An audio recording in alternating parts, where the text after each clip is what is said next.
Today, we will introduce and review the 24 Twin Power, a prime example of Shimano's robust and reliable reels. The Shimano Twin Power is a spinning reel created under the concept of robust and reliable. Interestingly, it has a longer history than the Stella and was the flagship model before the Stella was introduced. Today, it continues to be beloved by anglers, incorporating the features of each generation of Stella while being more affordable. The 2024 Twin Power inherits almost all the features from the 2022 Stella: Infinity Cross, Infinity Drive, Infinity Loop, Anti-Twist Fin, and Dura Cross. While incorporating these features from the Stella, the Twin Power boasts an aluminum metal rotor for durability and high winding power. The body, however, uses Shimano's unique CI4 Plus carbon resin for the cover side, with only the reel foot side being aluminum. So, what kind of reel is this affordable Stella Twin Power?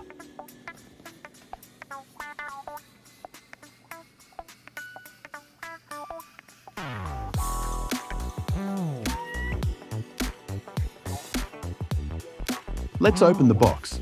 Inside, as usual, you'll find the Infinity Loop caution note, the instruction manual, and the schematic. With an eco-friendly touch, the handle is packed in a paper bag. The handle feels light and strong, like the Stella.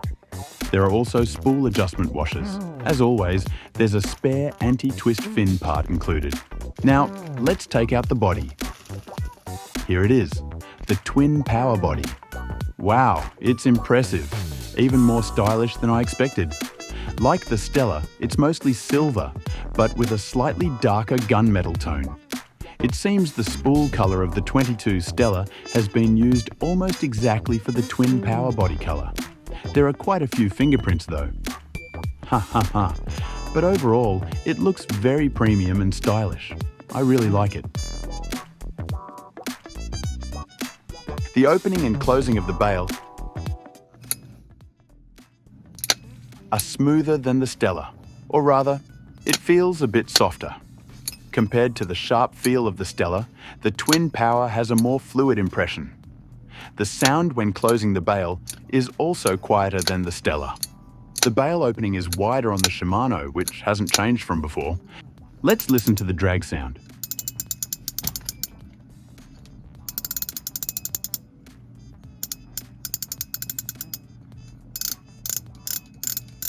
Surprisingly, the Twin Power has a slightly more metallic and higher pitched sound compared to the Stella. The metal rotor is indeed strong. As expected, including the movable parts, there is no flex at all. It's robust. Now, let's try spinning it. Oh, this is incredible. This might be the smoothest Twin Power I've ever felt. Firstly, as I noticed with the Vanquish and Stella, the super slow oscillating of Infinity Loop significantly reduces the spool's vertical movement, greatly enhancing retrieval quietness. It's incredibly smooth and fluid, and while it might be an exceptional unit, the feeling during retrieval is almost indistinguishable from the Stella. There's absolutely no noise or wobbling. Wow, this is truly impressive. Since it has the same body size and gear ratio, the oscillating speed is naturally the same as the Stella. Of course, there are differences in the number of bearings and body construction, but based on this alone, it feels like it's very close to the Stella. However, the body structure looks almost identical to the Vanquish. It can be inferred that they probably used the same mold as the Vanquish, with only the foot side made of aluminum. From any angle, the shape appears the same as the Vanquish. The schematic is also nearly identical, suggesting that the internal structure is likely the same. The Vanquish also uses magnesium alloy for the foot side, but magnesium, while lightweight, is prone to corrosion, requiring special protective coatings when used in reels. Therefore, aluminum alloy is used in mid-range models and below. Considering this structure, the new Twin Power seems to be based on the Vanquish, essentially a Vanquish XD, extra durability, or an aluminum rotor Vanquish. The rotor's base is, of course, the Stella. Although there are minor differences like the screws, the design is almost the same. This was actually the case with the previous model, the 20 Twin Power as well.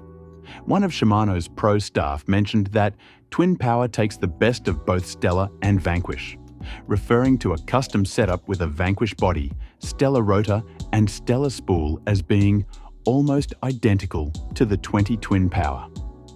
At that time, I thought the internal structure leaned towards the Vanquish, but it seems the body is truly almost the same as the Vanquish. However, from watching other disassembly videos, it appears that the weight-reducing features present in the Vanquish are not included in the Twin Power. While some parts are shared, others are obviously not. For example, the material of the main shaft may differ, prioritizing either weight reduction or strength. By the way, like the 21 Twin Power XD and the 22 Stella, the spool ring features a barrier coat spool ring. This is a critical area where the line comes into contact during casting, and any damage here can lead to line breakage.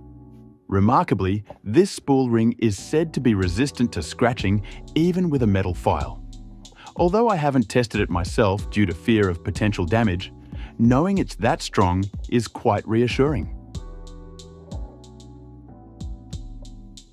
Now, after this extensive impression, how does it actually perform? Next, I'll share my experiences and impressions after using it in the field. So, I've arrived at the surf area early this morning.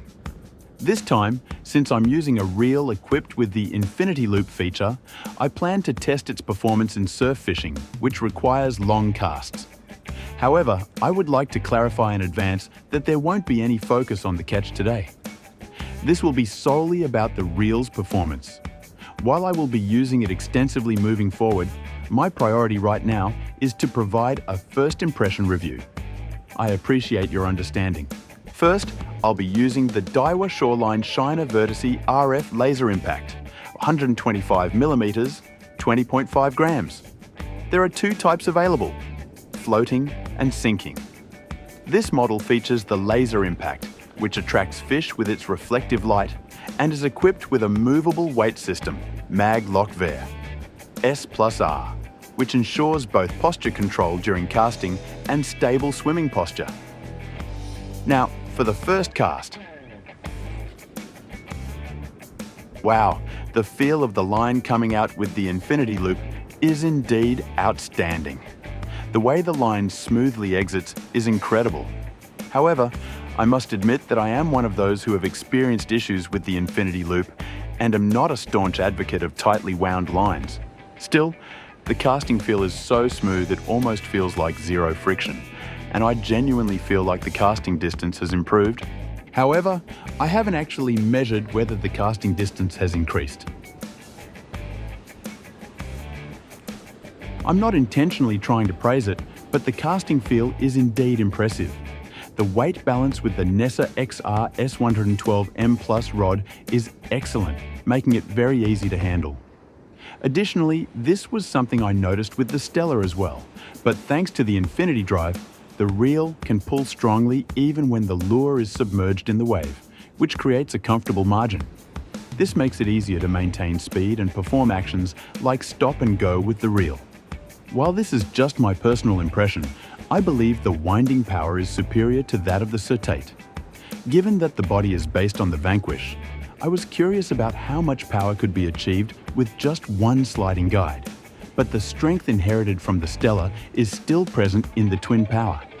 The aluminum rotor seems to contribute to a feeling of increased power compared to the Vanquish. Next, let's try casting a lighter lure. I'll use the Shimano Silent Assassin 99F Flash Boost, which weighs 14 grams. This is a basic floating minnow designed specifically for sea bass fishing, featuring the distinctive flash boost with a vibrating reflector. Naturally, casting lighter lures results in reduced distance, but there are no issues with casting performance. On this day, there was a slight crosswind from right to left, but it didn't cause any problems. Even though the lure is somewhat lightweight compared to the rod, casting it was smooth and trouble-free. Additionally, the metal rotor generates strong inertia, so there is a noticeable weight at the start of winding. However, once it begins to spin, the inertia allows for a lighter and more continuous retrieve. The minimal rotational noise makes it easier to clearly feel the lure's movement, the undulations in the waves, and the sensation of hitting the bottom. Honestly, for more delicate movements with even lighter lures, a rotor made of resin, like those on the Vanquish or Certate, might be preferable. However, especially for surf fishing, I prefer this new 24 Twin Power over the 21 Twin Power XD. Moreover, the aluminum used in the body and rotor has higher corrosion resistance compared to the magnesium used in the Stella. So for surf or rockshore fishing, I would choose this model. Next, I'll try a heavier sinking pencil. The lure I'll use is the DAIWA Morethan Lazy Fashad 100S Laser Impact, which weighs 32 grams. This sinking pencil descends slowly and has substantial weight. Unlike standard sinking pencils, it features a fin on the head, which helps it swim well even with a slow retrieve, providing a strong appeal to fish. Naturally, since blades or reflective light often work well in surf conditions, I chose this model with laser impact.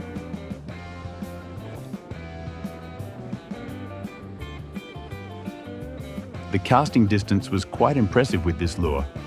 I want to reiterate that I don't claim the infinity loop to be flawless or without issues. As demonstrated in my Vanquish video, I have also encountered problems. However, I have confirmed that trouble can be significantly reduced with proper mainline selection and attention to line maintenance. I plan to cover line control methods in a separate video, but it's clear that, as commonly advised, using overly cheap lines is not recommended. Opting for a stiffer, more resilient line reduces the likelihood of trouble. These 2 points have become very apparent to me. In fact, I tested the 23 Vanquish with egging in 15-20 knot winds, generating a lot of line slack, and experienced 0 line troubles during a 3 to 4 hour session. I intend to showcase this in another video as well. Well, the feel of the lure is indeed impressive. The Lazy Fashad swims more aggressively than typical sinking pencils, but the vibrations transmitted through the rod are not excessively strong. However, thanks to the quietness of the infinity drive, the metal rotor still provides a clear and distinct feel. The reel is very smooth to wind, and the bail opens and closes effortlessly.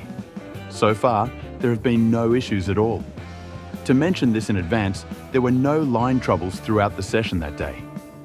Next, I'll be using a heavy sinking minnow, the Jackson Pintail Sawara Tune 35, 105mm, 35 grams.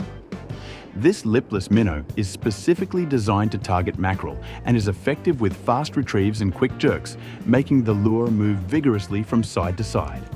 In addition to mackerel, it has also proven effective for catching bluefish and mahi-mahi. This lure also casts well due to its weight, but judging by the line colour, it seems the Lazy Fashad achieves a casting distance that is about 10-15 metres longer. When you start reeling in, you can definitely feel the vibrations transmitted to your hand. Although this lure is heavy and has a lip, providing significant water resistance, it still handles well even in strong waves. Shimano's claim of excessive rigidity is reflected in the impressive strength of the winding power. However, as some of you might know, from the 20 Twin Power model onwards, the body's gear case cover is made of a composite material with half carbon content, known as CI4+. This material has been used in the Twin Power SW for a long time. While personally, I don't find this a negative factor, there are some who view the shift from an all-metal body in previous models as a downside. Nevertheless, for the type of fish targeted with the 4000-sized body, I don't feel there is a need for concern. One point to note is that, as you can see, my setup has a left-hand handle. The composite cover is on the right side, so it's honestly uncertain whether any flexing would occur if used with a right-hand handle. The sun is coming out, and the sky is getting quite bright. Today has been quite cloudy, so I didn't get to see the sunrise properly, but even so, the Twin Power body illuminated by the morning glow is quite impressive. Isn't it beautiful? Now, let's try some jerking. This type of jerking puts significant water resistance on the reel. which can be quite tiring. Additionally, controlling the lure in strong waves can be challenging, but I'm not encountering any such issues. It's truly surprising how it feels comparable to the flagship Stella in some aspects. Of course, in terms of durability, the twin power will never match the Stella. However, at least in terms of handling, I feel that the sensation of it being almost on par with the Stella is stronger than any previous models. Without any bias, I must say that in the future, I might end up using this more often than the Stella. Next, I'll use a metal jig. This is the Zeake B-Zapper, 30 grams, featuring a blade that has become popular in Japan in recent years. It's a metal jig with a large flat body and a high appeal blade designed to attract fish. The flight posture of this jig is stable, but the casting distance seems similar to that of the heavier lures I've used. Additionally, it's difficult to feel the vibrations from the blade. Although it has a large, flat shape, it's not particularly resistant to winding, so it can be easily retrieved with minimal effort. For jigs with blades like this, the common technique is to wind at a constant speed, but a stop-and-go method where you don't completely stop can also be effective. Depending on the gear ratio, after casting and waiting for the jig to reach the bottom, retrieve it for 5 to 7 turns, then slightly slow down or briefly pause to release tension. After that, resume the 5 to 7 turns and repeat the process. The moment when the tension is released creates a pause that can entice fish following the jig to bite, making it sometimes more effective than a constant retrieval speed. Lastly, you might be familiar with this. I'm going to test the Jado Products Rezan 40 grams, which frequently appears in my videos. At first glance, it looks like a metal jig, but according to its developers, it's a metal sinking pencil designed specifically for sea bass fishing. First, regarding casting distance, it has achieved the longest cast of the day. Its 40-gram weight likely contributes to this, but its air posture when cast is very clean and stable, allowing for impressive distance. What I particularly like is that with just this Rezan, you can create a variety of actions. Firstly, with a basic steady retrieve, the metal body doesn't perform well at very slow speeds, but when retrieved at a decent speed, it behaves like a typical sinking pencil, wiggling its tail to attract attention. The silver and gold full plating options can also attract fish through reflections, providing strong appeal. If a steady retrieve doesn't work, you can try short pitch jerking. During the fall, it flutters down slowly, allowing for a range of adjustments from light to strong jerking. Additionally, it excels in slow jigging. It flutters down slowly during the fall and can slide side to side, making it effective for long-lasting appeal until it reaches the bottom. With the Rezan, you can create multiple lure actions with just one piece, making it very useful. I found it so useful that I even imposed a temporary ban on myself from using it to make progress on reviewing other lures. As for the reel's performance, I've covered most of that already, so I apologize for focusing mainly on the lure's explanation. Next, let's try jerking.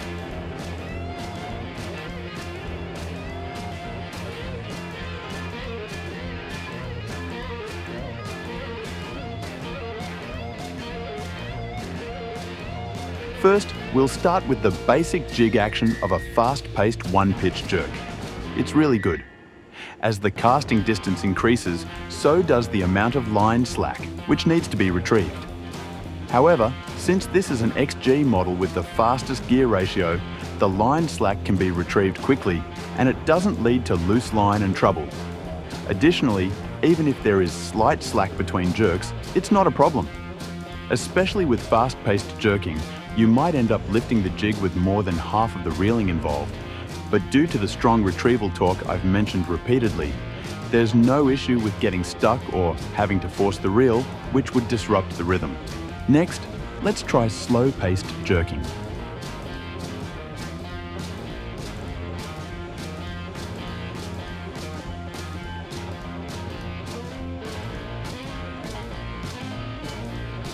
For techniques that involve frequently repeating actions like reeling and stopping, I believe a resin rotor with good responsiveness is more suitable.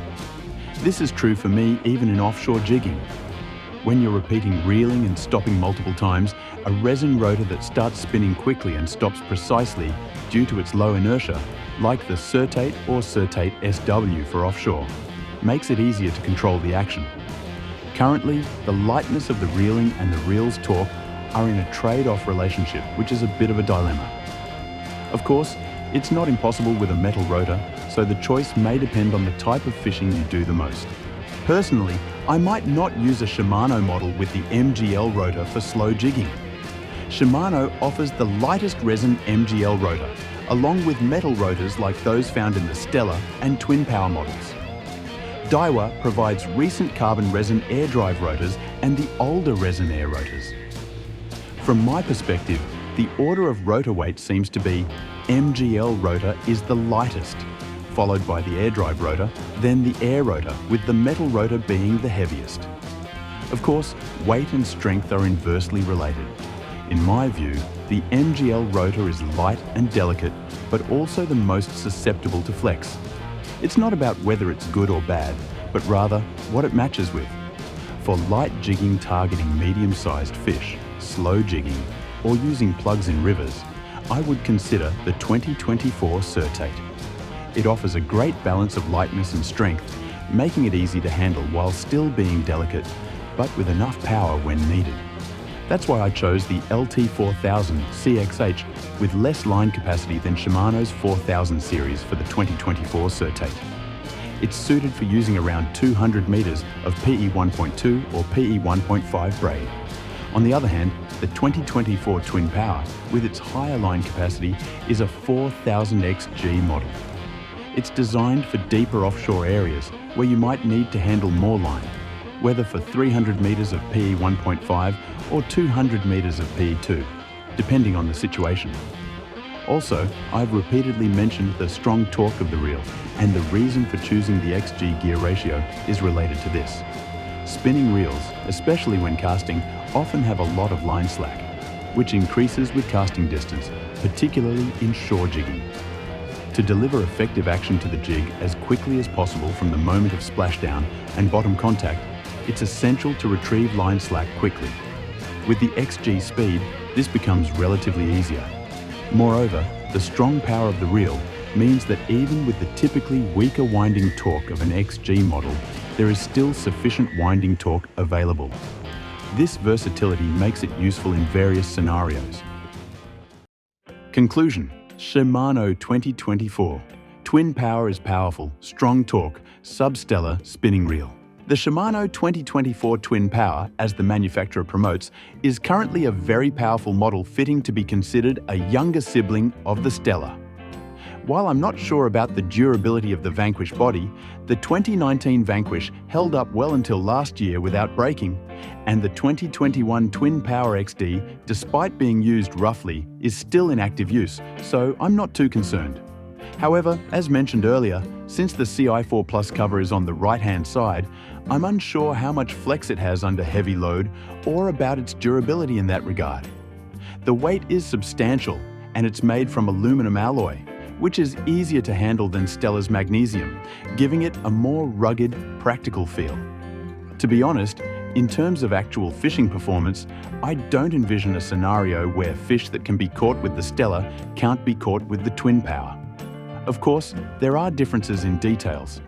Particularly, as long as the magnesium doesn't get scratched, the Stella's durability is likely superior. The quality of the Stella is higher, and its winding feel is exceptional. However, for a casual angler who goes fishing about every 2 weeks and is focused solely on fishing performance, the Twin Power is more than adequate. If the 2023 Stratic is considered sufficient, then the Twin Power is an excellent choice in terms of practical fishing use. Of course, as I've mentioned repeatedly, if you don't like the infinity loop or the Shimano feel, then this model might not be for you. For the Twin Power, especially the 4000 size model I used, there are overlaps with the smaller bodies and users of heavy-duty models. Therefore, it's best to choose based on the need for waterproof performance and the weight balance with your rod. No matter how strong the metal rotor is, the Twin Power is a mid to small-sized reel. If you're using a rod over 250 grams or targeting deep areas with sinkers exceeding 200 grams, the SW model would be a better match. I plan to cover Infinity Loop in a separate video at a later date. When compared to the 2024 Certate, the differences in the rotor are significant and stand out as distinct features. In terms of winding power, the differences are between the monocoque body and the Infinity Drive. Although DAIWA's air drive shaft mechanism is similar, the twin power still feels stronger. Additionally, the quietness of the Infinity Loop enhances the smoothness of the winding. However, strong performance often means added weight, so high inertia rotors are better suited for fishing where continuous winding is common. Therefore, if you want to feel more underwater information, frequently start and stop your retrieves, and also need power for unexpected big catches, the Certate might be more appropriate. By the way, even with the 5000 size body, the twin power seems to have slightly stronger winding power compared to the Certate. For those who are not professional anglers, fishing is a leisure activity that involves engaging with nature. We've covered a lot, but ultimately, the choice of gear is up to you. I hope this video serves as a useful reference, and I believe selecting gear that you personally like and find good will enhance your fishing experience. I would greatly appreciate it if you could give this video a like and subscribe to this channel. Once the channel becomes monetized, we might even consider holding a giveaway. If you have any requests for reviews of specific items, please let me know in the comments. However, please note that reviews will generally be limited to JDM, Japanese domestic market gear. I hope you get a little closer to catching your dream fish. Thank you for watching.